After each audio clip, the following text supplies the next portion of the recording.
এটা কি শুধুই মিথ, নাকি সত্যি অন্য কোনো ডাইমেনশন থেকে এসেছিল এক রহস্যময় মানুষ? আজকের গল্প দ্য ম্যান ফ্রম টুরেট।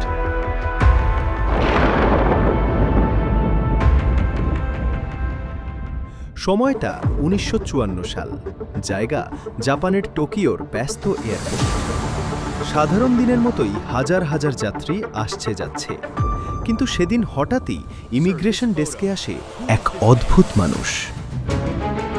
লোকটির চেহারা ছিল পুরোপুরি ইউরোপিয়ান। ভদ্রলোক শান্তভাবে নিজের পাসপোর্ট এগিয়ে দিলেন, কিন্তু পাসপোর্ট খুলতেই অফিসাররা থমকে গেল, কারণ সেখানে দেশের নাম লেখা ছিল টুরেট। এমন একটি দেশ যার নাম পৃথিবীর কোনো ম্যাপেই নেই। প্রথমে অফিসাররা ভেবেছিল লোকটি হয়তো মজা করছে, কিন্তু না, লোকটির আচরণ ছিল একদম স্বাভাবিক। সে রাগান্বিত হয়ে বলল, টুরেট অবশ্যই আছে, আমি সেখান থেকেই এসেছি। এরপর অফিসাররা তাকে পৃথিবীর ম্যাপ দেখায়। লোকটি সঙ্গে সঙ্গে ইউরোপের দিকে আঙুল তুলে বলে, এই জায়গাটাই টুরেট। কিন্তু সেখানে ছিল আরেকটি দেশ, অ্যান্ডোরা। লোকটি অবাক হয়ে যায়। সে বলতে থাকে, অসম্ভব, এখানেই তো টুরেট থাকার কথা। আরও অদ্ভুত ব্যাপার হলো, তার পাসপোর্টে নাকি অনেক আন্তর্জাতিক সিল ছিল, মানে সে আগে বিভিন্ন দেশে ভ্রমণও করেছে। তার কাছে ছিল ব্যবসায়িক কাগজপত্র, ব্যাংকের ডকুমেন্ট, এমনকি হোটেল বুকিংও।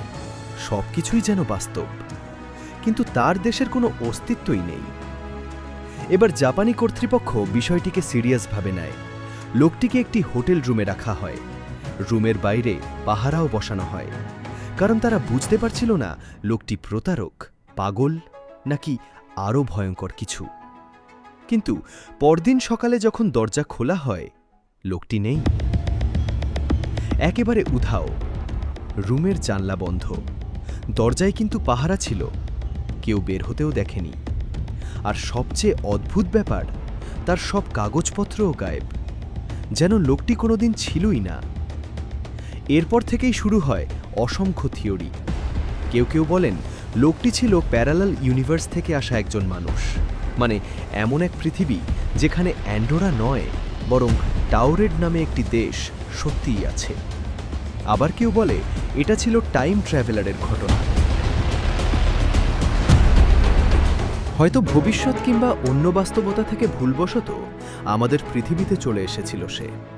আর কিছু মানুষ মনে করে পুরো ঘটনাটাই একটা বানানো গল্প, কারণ আজ পর্যন্ত এই ঘটনার কোনো অফিসিয়াল সরকারি রেকর্ড পাওয়া যায়নি। অনেকে মনে করেন একটি পুরনো রহস্য ম্যাগাজিন থেকেই এই গল্পের জন্ম।